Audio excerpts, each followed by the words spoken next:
Hi friends, ఈరోజు సింపుల్గా pizza sauce చేద్దాము. ముందుగా 1/2 కిలో టమాటాలను కడిగి మిక్సీ జార్లో వేసి ప్యూరీ చేసి పక్కన ఉంచండి.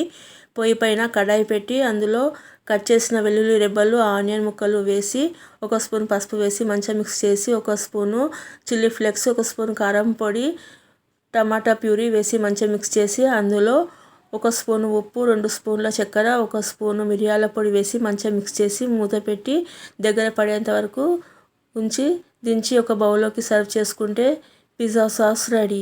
ఈ పిజ్జా సాస్ని మనము పిజ్జా చేసుకోవచ్చు, కర్రీలో కూడా వాడుకోవచ్చు. ముందుగా పొయ్యి పైన ప్యాన్ పెట్టి అందులో పిజ్జా బేస్ వేసి టమాటా ప్యూరీ, బటరు అప్లై చేసి ఆ తర్వాత కూరగాయలు వేసి చీజ్ వేసి మూత పెట్టి 2 నిమిషాల తర్వాత తీసి ఒక ప్లేట్లోకి వేసుకొని కట్ చేసుకొని తింటే వేడి వేడి pizza ready. Pizza sauce ready. Please subscribe.